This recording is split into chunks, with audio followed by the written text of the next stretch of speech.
There was a major gap that I had in my life, and that was family. You would realize that the owner of the business, owns the vision. Yeah. I've just realized that the people who are here, those who have survived 8 years, some of them have done 10 years with me, Yeah. 6 years. All the old people are people that didn't come through the recruitment. However, the structured ones, the interviews, the interview sheets, evaluation, and the aptitude tests is bringing us people who are not committed Staying to, there the long. to something. Yeah. It's not easy to give out control. Bring the systems and structures that recognizes the role of the founder within the business. Train somebody and the person leaves your organization. Yeah. The person takes the experience elsewhere. Yes. And the day you become a founder and you start managing your team grows, you look for me. Why do so many growing businesses struggle when the founders want to introduce professional managers? Now, there's a saying that goes like, for a man with experience, the man with an opinion is no match.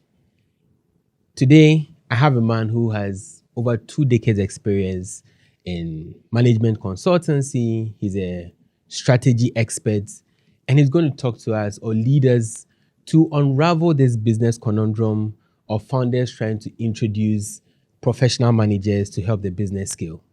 Ladies and gentlemen, help me welcome our guest for today, Mr. Michael Abbiw.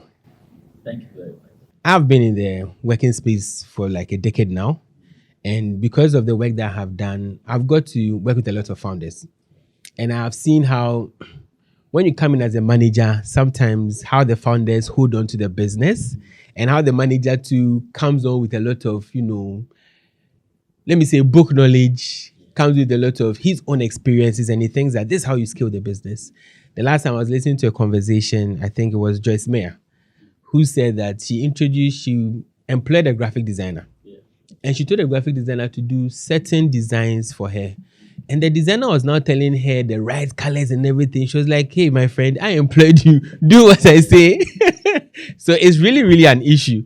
But for my first question, I want to ask, what drives founders and professional managers? What is the difference in their drives? So thank you very much. For me, I've been able to take the journey from working for people, managing organization for people, and also now managing my own. Yeah. And also attempting what should be the case, transferring my business to managers or professional managers to manage it for me. Right. And there are times where I tell people that let me show you something. I remember there was one of my colleagues that went into commodities. Okay. He was a director at a bank. He left, went into commodities, and we're all struggling together. So and then he got missing. Like for 6-7 months, I was not seeing him. He was quiet. And Christmas, he decided to visit me at home. So when he came, I opened the door. He came in, and he's in a brand new Toyota Prado. Wow, and I was saying that, Charlie, the thing is working. It's working for you. You should have made me aware of this. Charlie, if it's working for you, let Bring me know us how. in. How did you get it done? Yeah. And then he said, let's go inside. Yeah. So we went in, and he said, Charlie, my brother, this entrepreneurship thing, Charlie, it's not good for me. We are going to take another appointment. So, I see. So you can just imagine somebody going through all that. At a point where I was trying to build MGA Consulting, where just soap to be used to bathe in the house was a difficulty. So you go through all that, and you go through the lows, and you're able to lift the business up. Yeah. It's like a mother and a child. The company is your baby. Yeah. So there's this whole emotional attachment to it that you give to that business. You want it to survive at all costs. You want it to, and so sometimes it's not about rational thinking anymore. It's about that emotions, that feeling that you have. Emotional that, entitlement to the and thing, then that you know? desire you have for the business. Yeah. Whereas the The professional manager is looking at targets, performance figures. Yeah. What is it that you want me to do, and objectivity, and they will do their best. If it doesn't work, they walk away. You can find another job. They find another job, and so you realize that the whole environment now becomes a bit more different in that Yeah. you realize that the owner of the business, owns the vision, and builds with some beliefs. For instance, I built MG on one key principle, and the principle is family. And the whole environment of families, how to be able to support each other, create an environment where people can thrive, people can be happy, people can want to come to work. Yeah. And then, I recruit an HR manager who says that, we need to put systems and processes in place. We need to do an HR policy. We need to put structure in place. Yeah. And now you as a founder, you feel that, the family is going away. You're losing that touch, that belief and vision that you had for the organization of creating Actually, the thing that has brought one the big organization to this point. Yes, and generally you realize that, but for the professional manager, they are looking at structure. Yeah. They are looking at systems. They are looking at processes. And it's not like that is not good, but those are two sides of the coin. And always you get to be able to understand that. And for me, one of the things I say is this: if you look at all the arguments, it boils down to one thing, and it is the business owner and the manager, professional manager, must understand that we are not competing. Yes, these are complementary roles that are needed to be moving the business from one stage, to the other. And sometimes this even happens with father and son, father and daughter, when a founder is even handing over to the next generation. As we go further, we'll look at some of the nuances, but generally it's really the objectives are different. Why you want to recruit? I think about 2 weeks ago, I was having a conversation with my managers, and I was saying that it seems like we're getting it wrong. In the past, I meet somebody at the restaurant, I meet somebody on the street. I come and do a podcast with you. I think you are good, and I give you a job. Then you come and work for me. And then now we have systems and processes, and now we are saying that we should do interview, we should do that. And one of the realizations that came to me about 2 weeks ago, and I was discussing with my ESCO, was that I've just realized that the people who are here, those who have survived 8 years, some of them have done 10 years with me, 6 years. All the old people are people that didn't come through the recruitment. Those who have stayed longer are people that were recruited based on intuition, based on emotions, based on some level of belief and trust. God speaking to you that, let me show you that this guy will be good. They are staying longer. They are more, worthy. And as we were sitting in ESCO, all my ESCO members happened to come in that way. And I was telling them that, however, the structured ones, the interviews, the interview sheets, evaluation, and the aptitude tests is bringing us people who are not committed to the cause. So sometimes these are, some of the divides that, yes. But like I said earlier, the solution is for us to understand that they're actually not two different environments. They are supposed to complement each other in order to move the organization forward. I like how you have drawn the line between how the founder sees the business and how the professional manager should see the business. But you said it's about being objective, and I want to understand from you, how then let me take it from the professional manager's perspective, because most often than not, the owners or the founders are very firm in their beliefs. Because they have done these things for years, over and over. And they are so firm in their beliefs that they know that this thing works. And probably the professional manager too has probably read in books, has some good case studies to show for it. And sometimes the experience. And the experience, yes. So now the question is, how does the professional manager articulate it in a way that gets the founder's attention? So,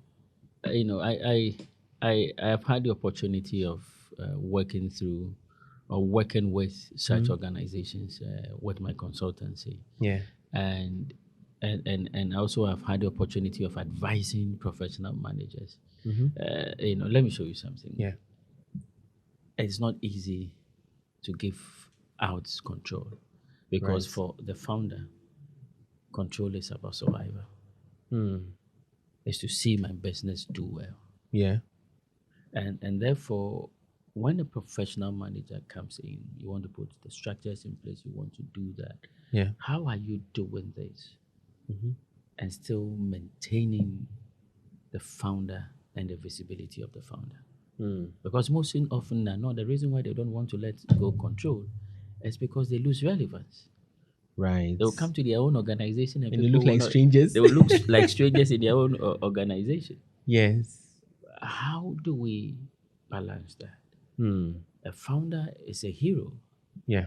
He's putting food on the table. He created a business and he's been praised all this while. Hmm. So usually managers, and I advise that we need to start looking at it from their perspective. Bring the systems and structures that recognizes the role of the founder within the business. And also those changes should not come rapid. Right. For instance, I tell one of the organizations I'm working with is that the CEO says that, let me show you something. You are there and the man comes with a new idea, Yeah. untested, and you need to put money behind it, and then the CEO is frustrated. Yeah. He's a professional manager. He thinks that allow me to be able Do to my work. do my work and do it this way. Yeah. And I started a journey with him, and I said, let me show you something. When he brings it, agree to it, and let him understand where he's coming from. What is it that he wants to achieve with that new idea, that new input? What problem is he trying to resolve? See it that way. Now, the first thing is that you need to let him know that he still have control and power. Just the same way you want authority. Let me not catch you, Yes. but I want us to draw a line between what you're saying. I hear you say the owner's philosophy. Yes. Let the professional manager understand the owner's philosophy, Yes. and then come with your professionalism that does not antagonize him. Yes. But then, I'm a professional. Yes. You paid me to do professional work. Doesn't it at a point make me feel like a stooge? It's like I just move at your bidding. Where then does my professionalism come to play? So what do you want? You see, you must understand this. You want authority. Yeah. You want control. It comes with trust.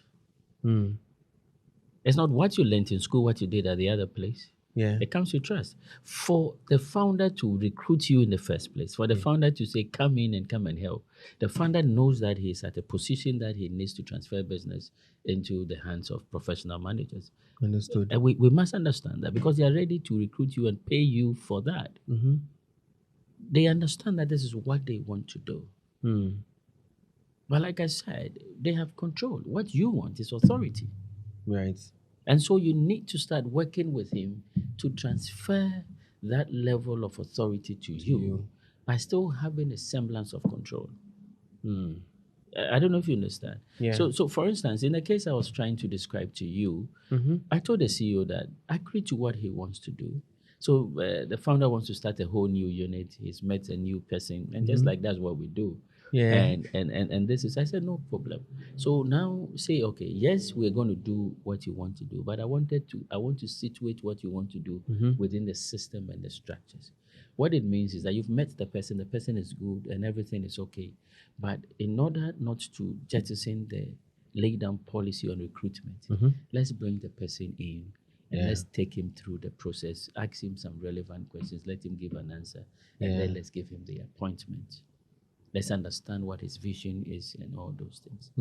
But when we did the interview, by the time we got to the fourth, fifth question, the founder now realized that no. Square peg in a round hole. The guy and the things the guy said when they met. And when now proper questions and structure is being put to the guy, the guy started fumbling.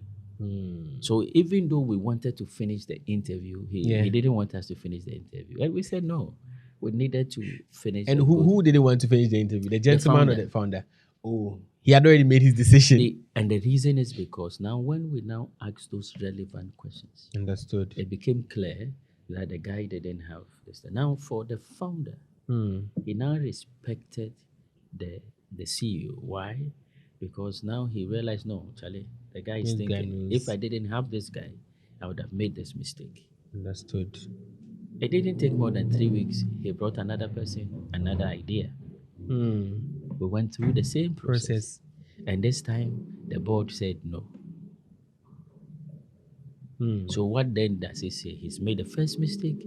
He's made the second mistake. Now he asked the CEO, can you proceed and do what I want to do? By this time, I'm leaving it to you to put structure and space and then get me the best results. Through that, you now get to, and then the CEO was saying that, Mike, since you came in, he has changed. Yeah. Since you came in, he's now listening. Since you came in, I said, no. What has changed is that you have also started listening to him. You must understand that, for him, it's about heroism, ideas, and moving it quickly and all those things. For you, it's about consistency and structure. Yeah. How do you meet in the middle?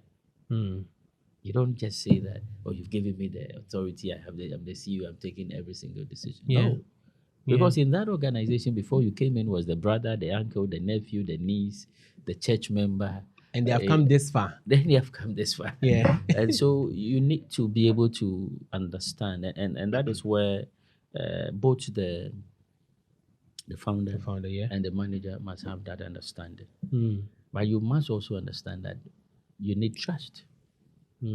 For me to hand over the business I've labored for, my entire life, my entire adult life, then you must have shown me capacity, results. So when a manager takes over, one of the things, and my biggest advice to the person is that build the trust slowly. So take your time. Don't rush to take decisions. You know it is good, but build your time. Let him see the quality of your decisions.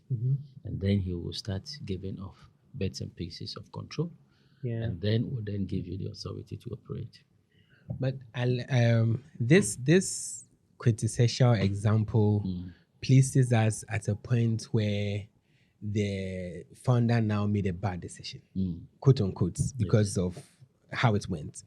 But what in a situation where the founder is seeing increasingly bringing in people, they go through the system, they seem to be situated very well, and then maybe you as a professional, you bring in your ideas and your considerations, but they don't seem to be working that well. Now there is that you are threatened in a way. It's like, what are you really here for? So I'm asking this question because what would be the good timing for you as a professional to try to stamp your feet to make things happen? I would say never stamp your feet to make things happen. It's two sides of the same coin, and that is it. So, and both of you, the founder and the professional manager, is seeking to grow the business. Right. You understand? Yeah. You must also understand that the founder has a lot of history. He has a lot of market understanding. Sometimes might not be able to have the modernity, technology, and the future well crafted. But he has built experience in managing that business over time. Right. And therefore, there are some things that he has information on that could help you. So you don't come in to stamp your authority. Okay. You come to work with him. And transition and change doesn't happen overnight. And that's sometimes where the problem is. You come in tomorrow, and then you are bringing all your ideas, and things must change, and all those. And one of the things is this: when it comes to organizations that are heavy on founders bringing in business, it's not easy. Because it's built on reputation. It's built on him and what he has been able to do. There's some relationships he has built over the years. Right. So you don't come in to stamp your authority, you come in to work with him.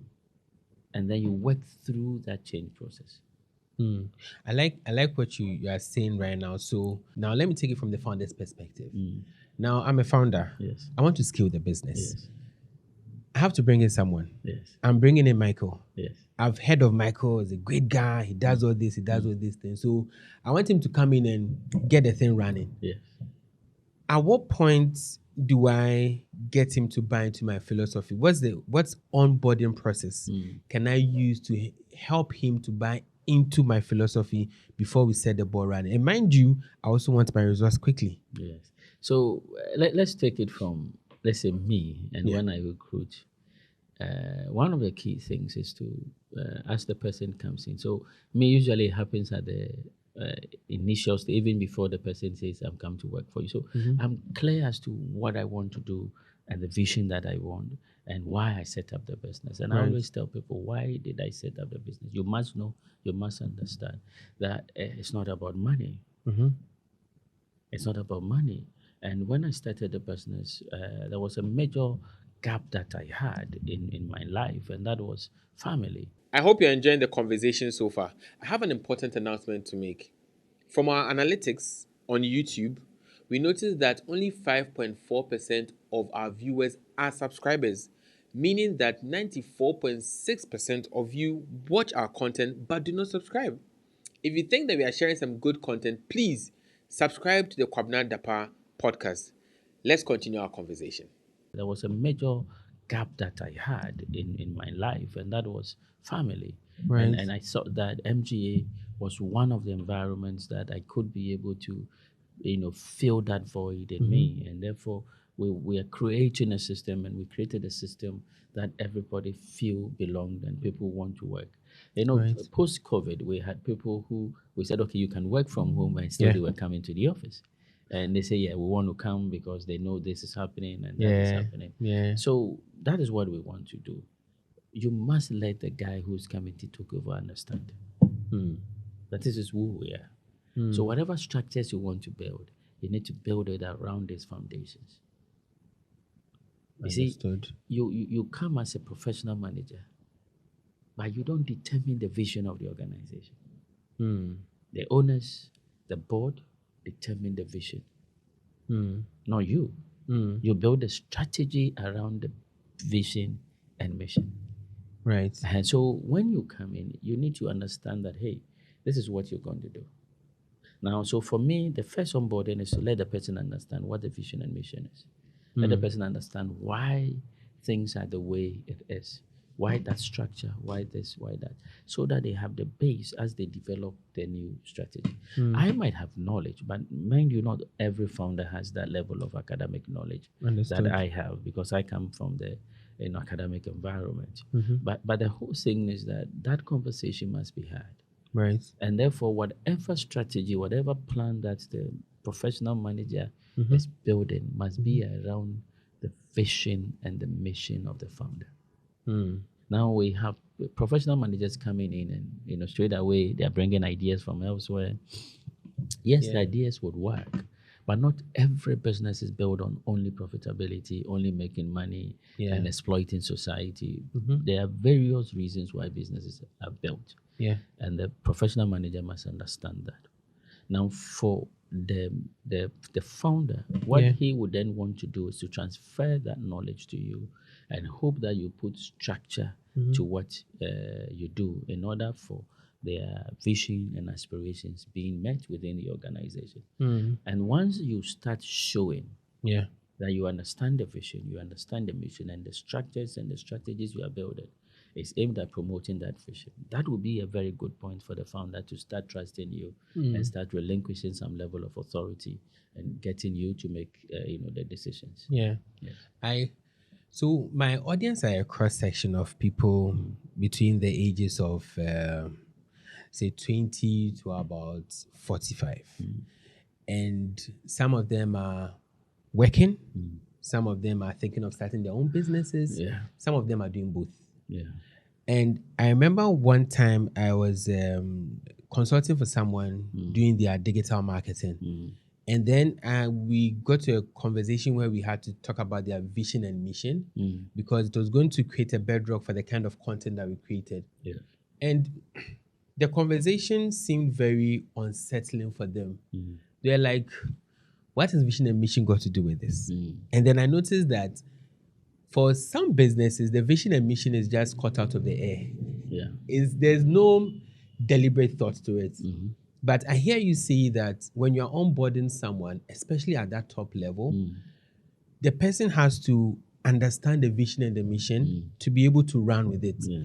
And with your experience, I want you to talk to that business person who is listening to us today, who has a fledgling business, who has a business that is probably doing well, and pays no attention to what their mission and vision is. What they pay attention is cash flow, the money is coming, until they probably have to bring in a professional, and then it becomes a contention. Yeah. I want you to speak to that person. What is the importance of taking the pains to write a vision and a mission that really reflects the owner's mindset and where the business wants to be? Just before the Christmas break, the New Year, I met with a couple who had started a business doing very well. Right. And, through the process, they developed their own vision and they developed their own mission. Yeah. And so you would say that, they have a written mission and vision and therefore everything is okay. Right. Vision and mission and how it is crafted and designed is sometimes a professional work, but putting something down was good. Yeah. And so I don't think knowing the vision and mission of an organization is just based on what has been written down or what has been penned down. Yeah. Because what do we as consultants do, as strategists, when we go to an organization and we are reviewing this vision and mission? What do? We speak to the owners, we speak to the founders, we speak to the leaders of the organization, we speak to the shareholders, and we ask them simple but very relevant questions. Right. Why did you set up the business? Where do you want to take the business? What are you hoping to achieve? What is the type of impact you want to build? And so whether the vision and mission is there or not, they know what they wanted to do. They know the basics of why they started the business and where they wanted to go, what they wanted to achieve. And sometimes when a professional manager comes in, that is then your work. Now to work with them, to have that conversation with them, get them to answer some questions, and then craft what you believe is what their vision and mission is. Present it back to them. Let them see themselves in what they are saying. And if they say, yes, this is it, then you run with it. Right. Remember, our job as professional managers, and I have done that, is to go work with them. Is to go and work with them, is to go and build system. I worked in one of the insurance companies, and at the time I got there, they were closing at 4 p.m. And that was the system, and the system was there for over 70 years. Wow. And we wanted to change that system. So it is not like, oh no, it is not good, let's change it, let's do that. No, we want to have a conversation. And you came in as a manager, these are the owners. So I sat down with the owners and had a conversation. And it came through, conversation. Who are we serving? Who are our major clients? What time do they close? And all those things. And when that came, then, say, yeah, Mike, you're asking very relevant questions. I have not thought about it that way. Because if our clients are closing at 5, why are we closing at 4? And I was saying that, haven't you realized that by 3:30 your people have started parking? Yeah. Yes, and that's the mindset and all those things. And therefore we need to have a conversation on that. And then we change that. And then just to change that also is just not was a directive. We started having conversation even with the staff to understand that.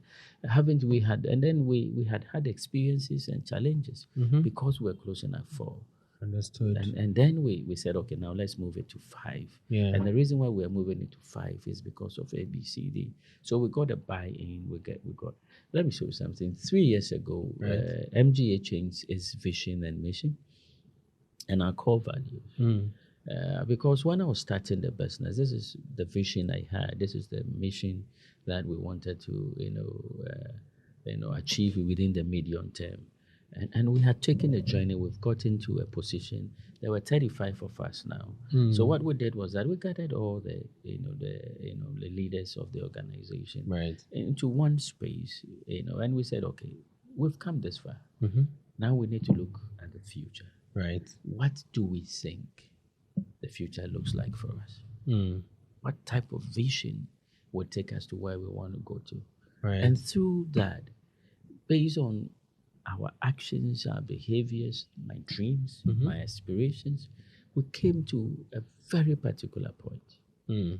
Now, when we're looking at the values, and it's one Yeah. of the exciting things that happened. Right. So we were in the train. What's the name, in the conference room Okay. of one of the hotels. Yeah. So I was just sitting down at the corner there whilst Yeah. we were doing the debate, and one of my staff was leading the discussions, and I was sitting down in the corner, Yeah. just observing How it was and, going. and we went front and back, and we're looking at who we are, what have we been able to build, how can we be identified, what are Right. the values we look for, and that value. And at that time, we had not termed it family. Right. Right. And that was one of your core values when you started. Yes, Right. that's what I wanted to achieve. Okay. Now I had my team now say that let's put family as number one. I can imagine how you felt. Yes, Like and I these was people sitting could read down my there. mind. Yes. No, but you see, that's the culture, that's the Yeah. environment you've created. Yeah. And founders must now recognize that. Yeah. Now, that is the essence of what the man wants. That's the essence for which the organization was set up. So you don't forget the history. Understood. You don't forget the current situation. Hmm. And then founders must also understand that in order to move into the future, you need Yeah. professional managers. And I Understood. always say this: if we don't recognize that we need professional managers, I will not be recruiting a head of finance, a head of operations, a head of sales and marketing, head of that, because I know that the business must transfer from me. Right. But as they also come in as professional managers, they must seek to balance the future with the Yeah. history. The history. I like that. I like that. So now, let me take it again from the founder's perspective. So I'm going to put you a little bit in a box. Yes. Let me take some water. Sis. You want to box me up? So this is the box. People say that you probably should be thinking of getting professional managers when you reach a certain income or revenue level. Yeah. Some people think that you have to start looking at professional managers when you think that you are getting close to not being able to work again. Of these two, which one would you go for? And if not any of them, why? So neither. Yeah. Neither. Definitely not because you're making money, or not because you are getting old. Yeah. I'm sure that you know that I have all the plans to retire at a very early age. Yeah. And the hope is for me to retire at 45. After doing what I'm doing for 12 years, I think it will be good to get people to come in and help them and work with them so they take over. Right. And then help them build the structures, help them be able to advance, help them build the confidence, help them build the connections. Right. Before I get old and retire Yeah. fully, finally. So yes, I don't support that. You need to bring them in when you are old. Now, the question is this. There are various levels of professionals. At what level? If you are describing bringing in a professional manager that is a CEO to take over from you, then I think that you need to look at when is it too early or when is it too late. Okay. So, for instance, when your business is still in the experimental stage, when you are seeking to find a solution, your niche, your environment, that is really not a good time to bring in a professional manager to come and slow things down. Because you take very drastic decisions, entrepreneurial decisions. And Yeah. you know what we say about entrepreneurs: we are risk takers, Risk and we takers. are that, Yeah. and that is what creates the business. Yeah. So when the business in its experimental stage, that is not the time for you to get somebody who's coming to slow you down. Understood. Yes. But once you have been able to cross that experimental stage, where you get to a point where you say that, let me show you something. At this point, I need, and let me show you what I did, for instance. Okay. As the finances were becoming complex, Yeah. the revenues were increasing, and now we need to deal with tax, I started bringing in professional accountants. Understood.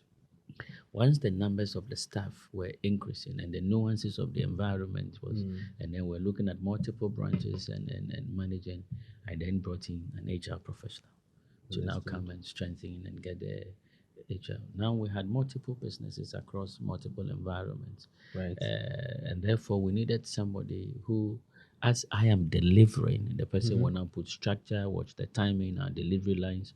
So I brought a head of operations. Right. And now, as the business were coming up, now I'm training here, I'm doing this thing here, I'm doing that thing here.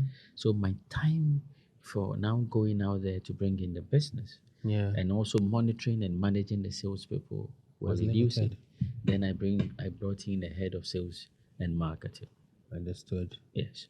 Now that is the structure, and how I get them to come in and they work with me. They learn my ways, they learn my processes, and hopefully, when one of them now shows that capacity and capability, and shows leadership, the plan is now to hand over the organization to the person. But note this, on an experimental basis. So come in, take over, run it. So I sit back as an executive director, and I am able to now provide guidance, provide inputs, and then also build the trust. Once I get to a level where I believe that they understand the vision and they are going to move the company forward the way we envisage the company to move forward, Yeah. then you now decide that, okay, you are leaving the executive position and then you are getting onto the board. And even the board also, you go sit on the board for some time. And when you see that your colleagues on the board also are building that capacity to manage the executives, Yeah. then you can then say that I am, getting out of the space and then handing over. So it should be more of a gradual process. It should not be based on revenue. It should be based on the complexities of the situation. The more complex the environment is, the more professionals that you bring in. So first, you started with one HR person, now 2 HR people, now you have 3 people. Right. Start with one accountant, one account officer, now you look at account manager, now you're looking at the CFO and the person who has the chartered, accounting environment. Yeah. And so that is the progression. Now the strategy and my advice to business owners is this. Start getting these young professionals in, not managers, Okay. and then work with them, build them up, grow them, and they become the ones that now take over. So my head of operations came in 6 years ago, has been able to work with me over the years and has risen to the rank. And if you look at the former place you worked, that is what happened. The person was there, the person saw the vision, the person worked with the vision, and over the period now you can then hand over the thing to the person and then take a sit back. And in that situation, for example, the person now takes a sit back and goes onto the board and then now helps from the board level. Understood. So generally these are so it's not a straight cut thing that wait till you are old, because then your business would collapse when you are not there. So you need to guide them, you need to let them understand the vision, the mission, and the processes, the history, and then get them to work towards that. And definitely not because you have money, but it's because the environment is getting complex. And you need, a professional to come and help you manage this environment. Yes. Great. So it's more of the complexities of the environment. I mean, I really are enjoying this conversation because you are very experienced in this space. And as I said, I have a cross section of audience who are watching. Today, business. People are starting businesses at an early age because of AI and all these things, they have access to a lot of information. Yes.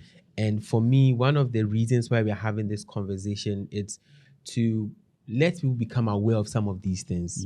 You know, I was listening to one podcast where the gentleman said something like, you don't necessarily need to know how to, as a CEO or as a founder or somebody sitting at the top, Yeah. you don't necessarily have to know how to do it, but you have to know how these things work. Yeah.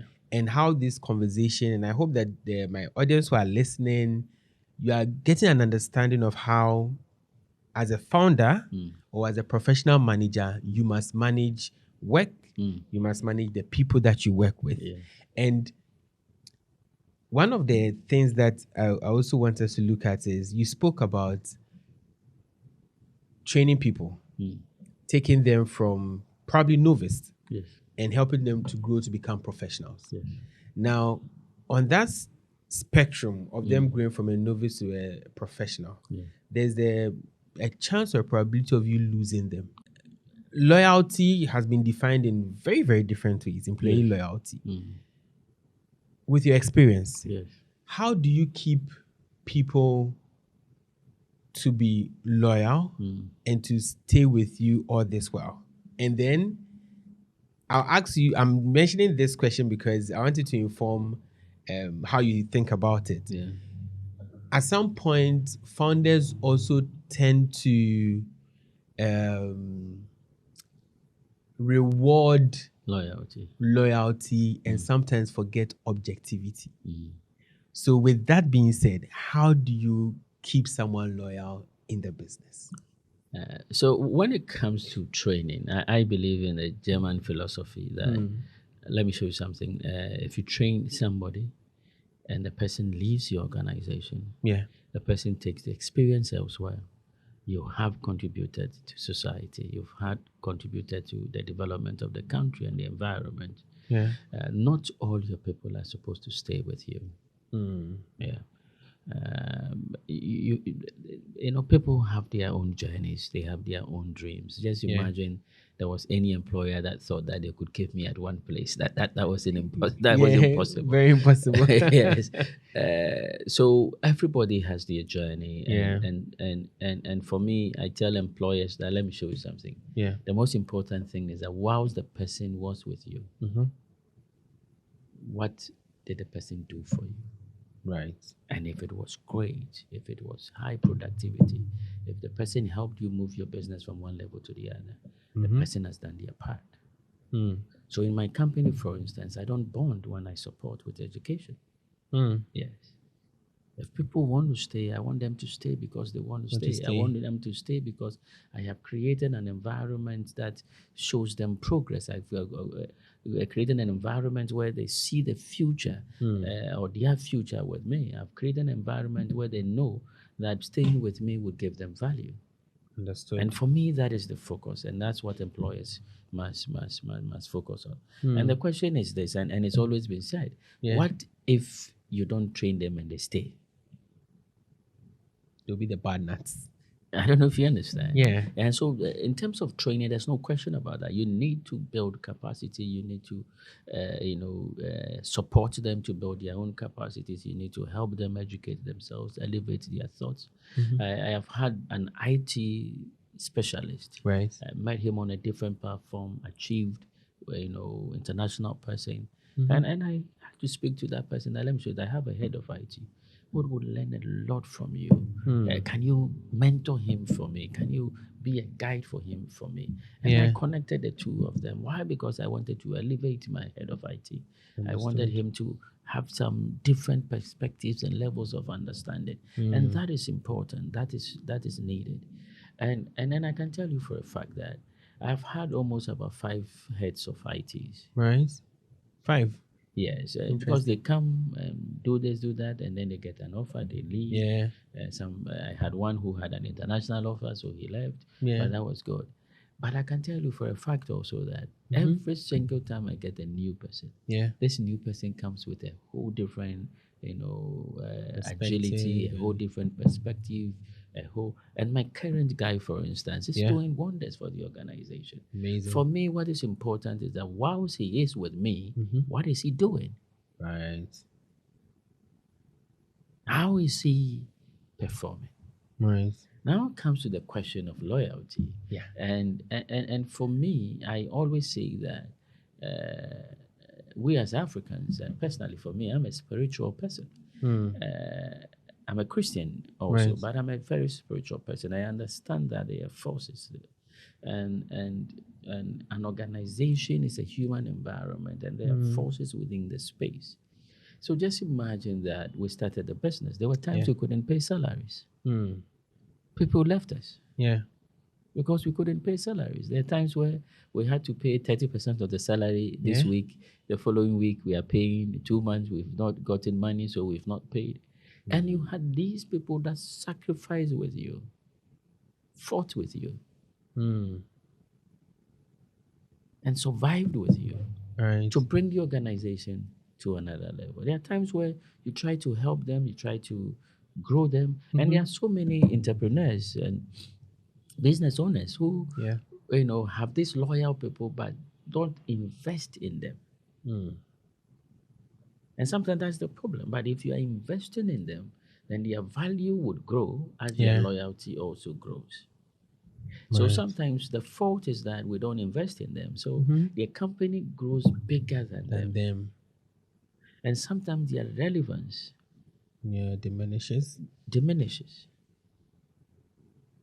Understood. But my belief is that as an organization, you don't forget these people. Right. You don't.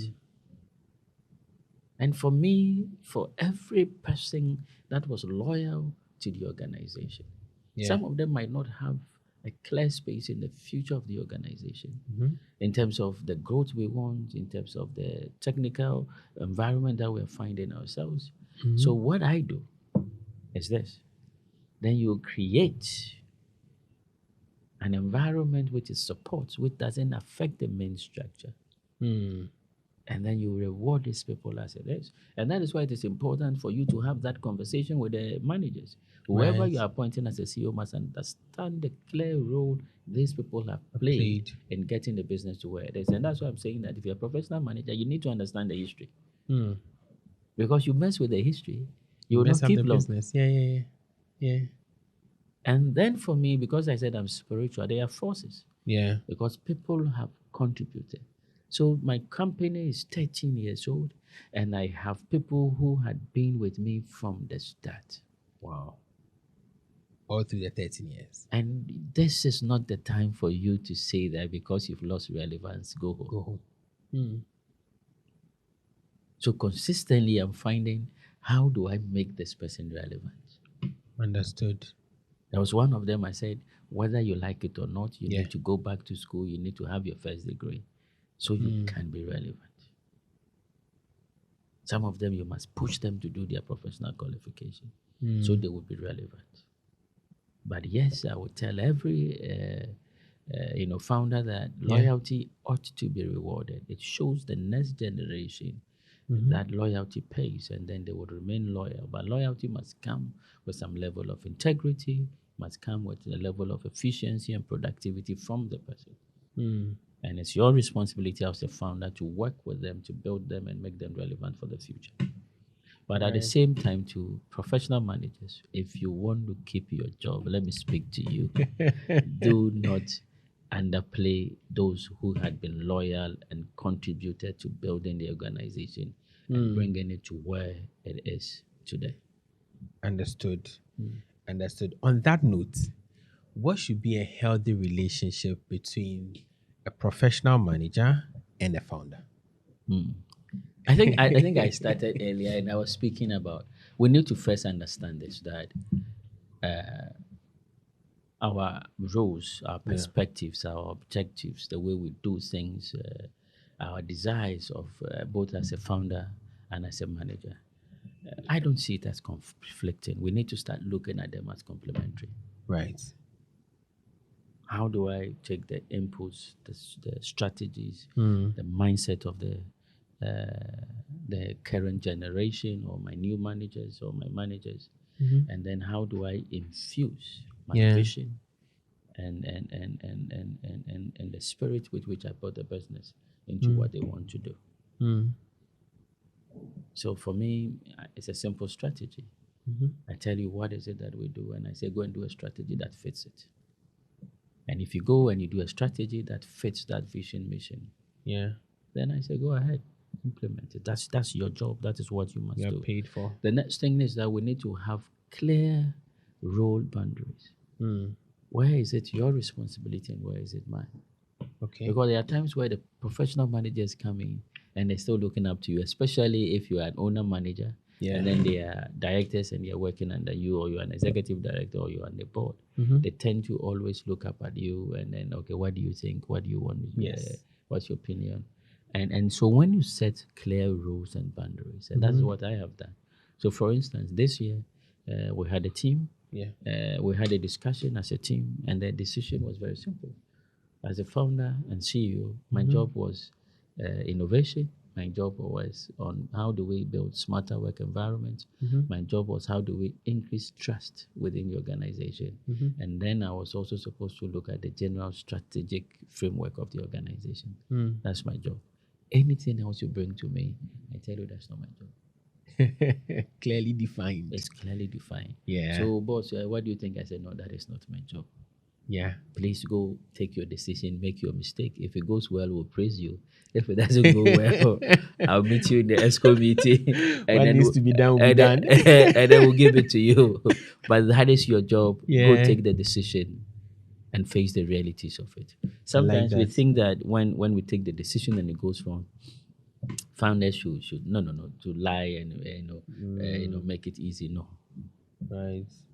managers must learn how to be responsible, must learn how to control the authority they have, and you must build. In my early years, I was telling my junior staff that were working under me is that, let me show you something. The biggest prayer that I will say for you Yeah.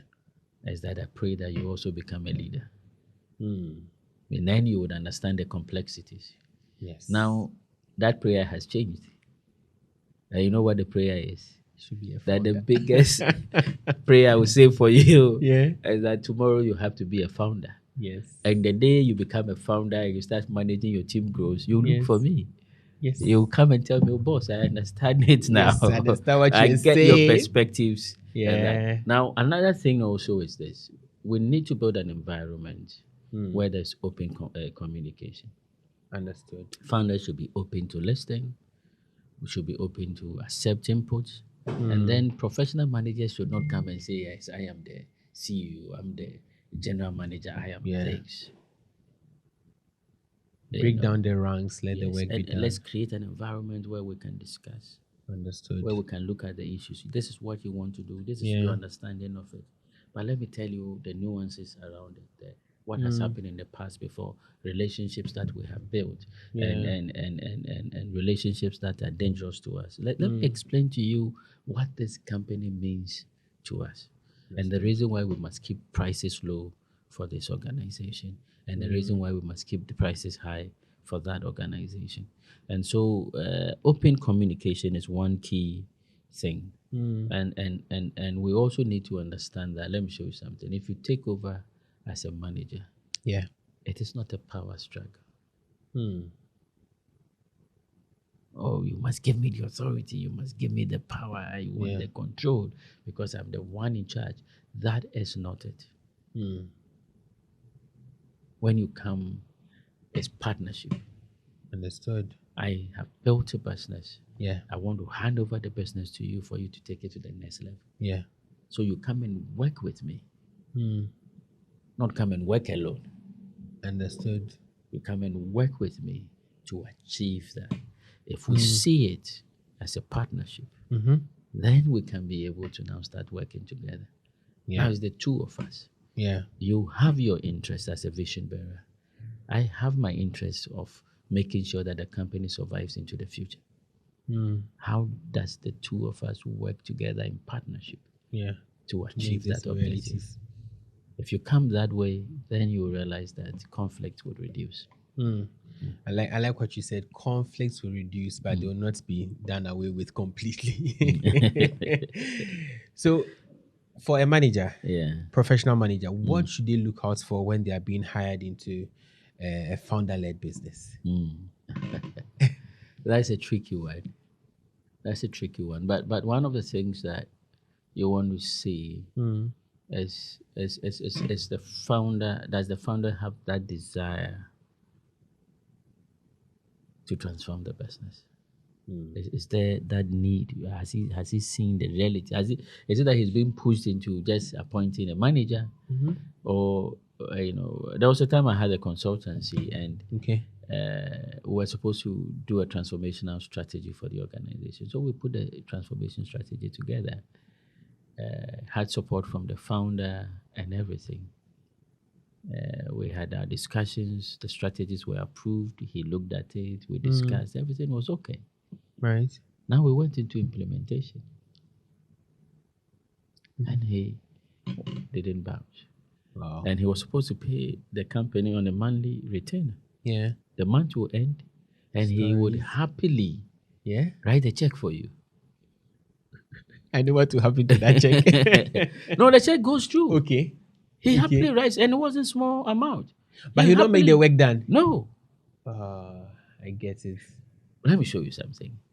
It became clear that he was forced into, he needs to turn around and this. Okay, if that's what you people are saying, let me bring a consultant here. I brought a consultant. Like, I don't know if you understand. I get it. I've satisfied you people. Yeah, just ticking the box. Yes, I've taken. So sometimes you want to find out, does he really want the change? Yeah. The second thing is that, what is his propensity? Is he open to delegate, to transfer authority and control? At least some parts of it. You want to also be able to understand. The other thing too you want to check before you take up the appointment is the leadership style. Right. Yes, I have taken up an appointment before, and I went with the thought that it was going to be a partnership. Right. You understand? And with hindsight, I've learned a lot. I thought that it was going to be a partnership. I'm going to help this person take the business to. And then I just, and I got in and I realized that, hey, this person is really interested in, the boss-servant relationship. Yes, you are my manager. I instruct you, go and do this, go and do that, and you run off, go and do this. So you want to be able to understand what is the leadership style and whether or not you can be able to work with that. Personally, for me, I don't like being put in a box. I'm a salesperson. Yeah. I'm that person that is consistently thinking, innovating. So I always say I can't work in the forces. I can't do yes or massa all the time. I want to think. I want to be able to bring my 2 CD to the table and be able to contribute and change things and move things around. But I took up such an environment, and the previous place I went was the environment where the CEO or the owners were like, okay, we think that's a great idea. Let's go ahead. Let's implement it. Okay, this one, let's look at it. Oh, we'll not do this one, but that one we think is. Yeah. And I went into a different environment, and the leadership style was more of regimented. I give you the instruction. Go and carry it out. And then you carry it out.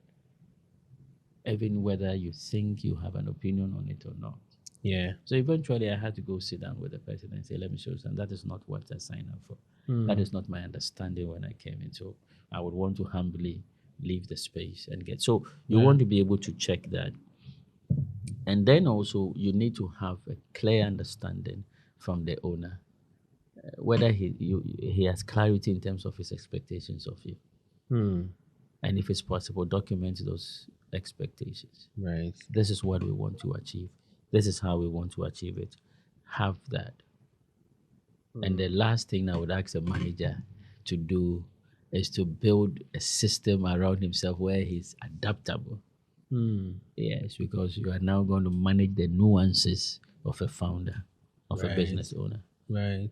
And then you want to be able to learn how you can adapt to different environments and be able to grow.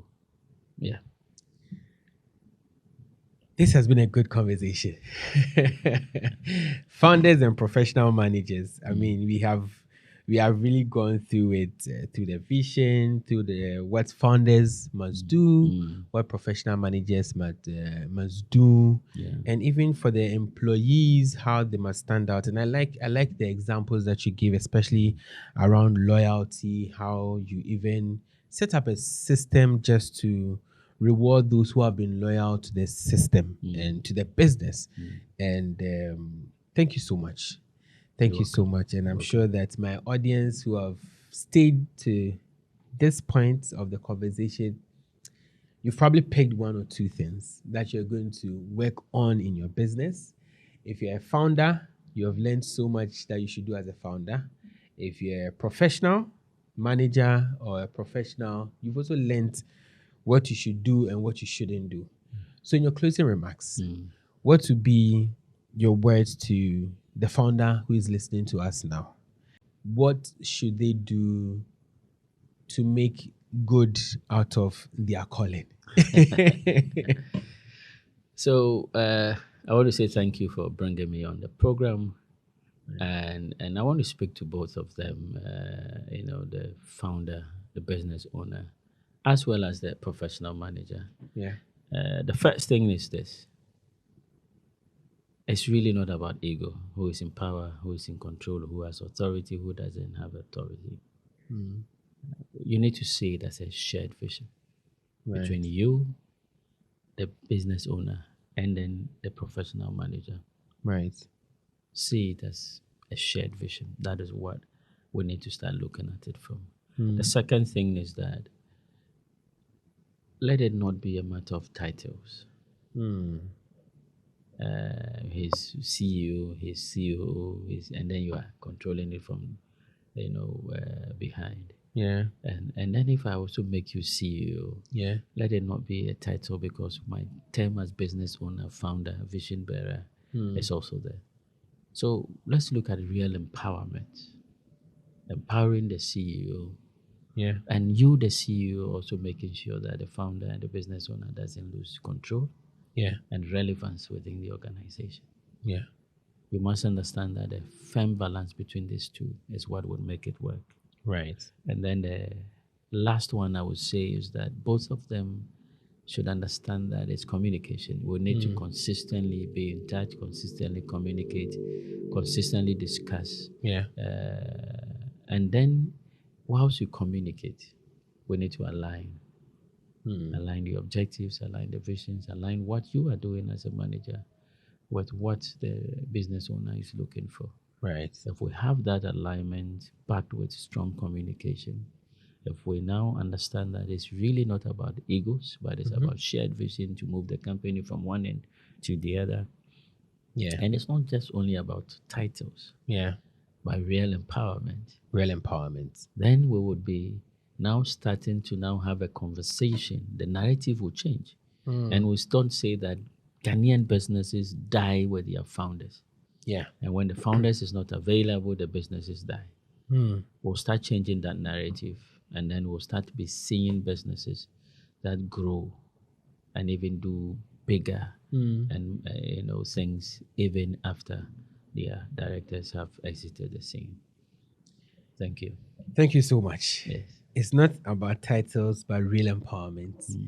And I want to say a big thank you to you. You're welcome. Because you really made time to be on this podcast. You're not just talking to my audience, you're actually talking to me. I've learned so much from you. And if I didn't say it, Mr. Michael Abbiw is also the president of CIMG, the Central Institute of Marketing Ghana.